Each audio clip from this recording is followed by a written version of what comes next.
नमस्कार दोस्तों, आपका मेरे इस YouTube प्लेटफॉर्म पर स्वागत है। लंबे अरसे के बाद मैं आपके सामने आ रहा हूं और मेरी एक बार फिर से कोशिश है। बीच बीच में मैं गायब हो जाता हूं, लेकिन एक बार फिर से कोशिश है कि अब मैं थोड़ा सा आपको तमाम ऐसे मुद्दों से अवगत कराता रहूं जो मुझे लगता है कि हर एक भारतीय के लिए ज़रूरी है। मैं उत्तर प्रदेश में रहने वाला हूं और उत्तर प्रदेश में आपको मालूम होगा इस समय राम मंदिर, रामलला की धूम है, राम मंदिर निर्माण की धूम है। लाखों लोग उसके दर्शन के लिए देश के विभिन्न हिस्सों से आ रहे हैं। दान पुण्य चंदा सब कुछ लगा इस मंदिर को बनाने में।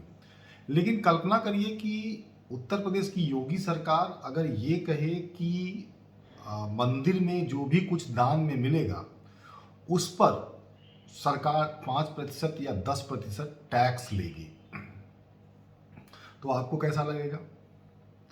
भाई, आपने तो अपनी भावनाओं को या अपने अंदर की जो आपका जो भी था, आपका जो भी मन था, आपने कुछ ले जाके वहाँ दान दिया, भगवान के नाम पर कुछ सुपुर्द किया और सरकार उस पर अगर टैक्स लेने लगे तो आपका पहला रिएक्शन क्या होगा? जाहिर तौर पर आप नाराज होंगे, आपको लगेगा कि ऐसा सरकार को नहीं करना चाहिए। लेकिन उत्तर प्रदेश में तो नहीं, लेकिन कर्नाटक में ऐसा अब होने वाला है। कर्नाटक में कांग्रेस की सरकार है, सिद्धरामैया की सरकार है।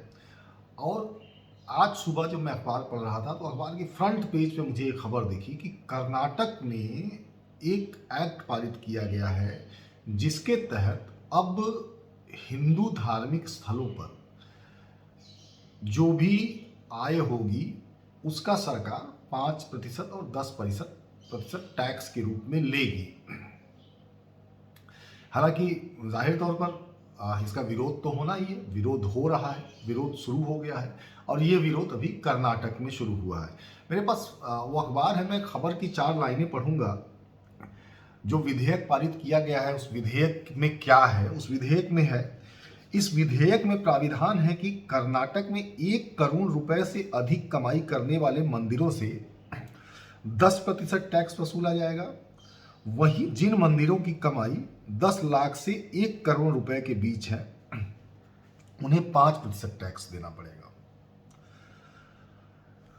कर्नाटक सरकार के इस फैसले का प्रदेश भाजपा अध्यक्ष विजयेंद्र येदियुरप्पा ने कड़ी आपत्ति जताते हुए विरोध किया। जाहिर तौर पर भाजपा इसका विरोध करेगी और भाजपा चूंकि उसी लाइन पर चलती है इसलिए उसका विरोध कर रही है। लेकिन आप कल्पना करिए, आप फैसला करिए कि अगर इन पार्टियों की सरकारें पूरे देश में हो जाए तो क्या होगा, क्या स्थिति होगी?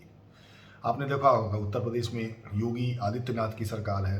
अगर कहीं धर्म परिवर्तन या कुछ भी इस तरह से हिंदू धर्म से जुड़ी हुई कोई भी चीज़ अगर सामने आ जाती है जहां लगता है कि वायलेशन हो रहा है या गलत हो रहा है, वहां सरकार बड़ी सख्ती से निपटती है।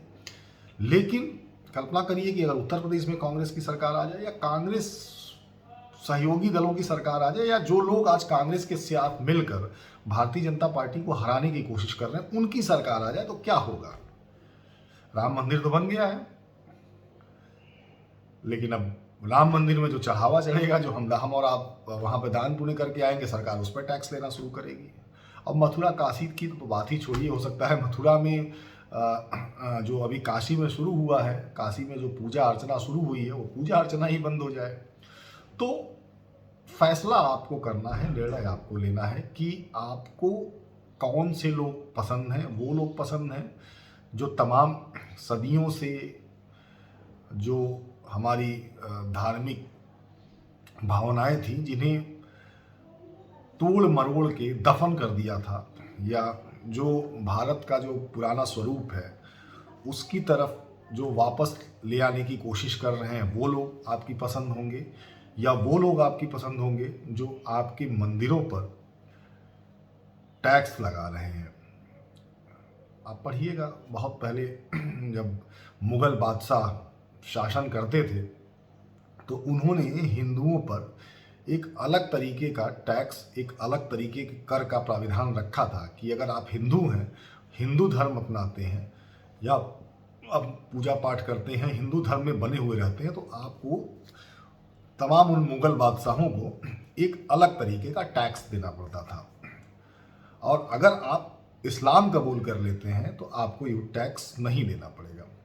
कुछ इसी से मिलती जुलती ये खबर दिखाई पड़ रही है। हालांकि अभी वो इतनी पावर में नहीं है कि वो ऐसा करे कि हिंदू धर्म को मानने वाले ही उन्हें टैक्स दें, लेकिन हाँ, सबसे पहले शुरुआत हुई है हिंदू धार्मिक स्थलों की। तो मैं फिर ये कह रहा हूँ कि फैसला आपको करना है कि आप किसके साथ हैं। ऐसे लोग जो आपके धार्मिक प्रतिष्ठानों पर टैक्स लगाकर वसूली करने का काम करें, या ऐसे लोग जो सदियों से, सालों से पड़े हुए राम मंदिर विवाद को सुलझाकर न्यायालय के माध्यम से वहां रामलला का भव्य मंदिर बना दें। फैसला आपके हाथ में है। नमस्कार।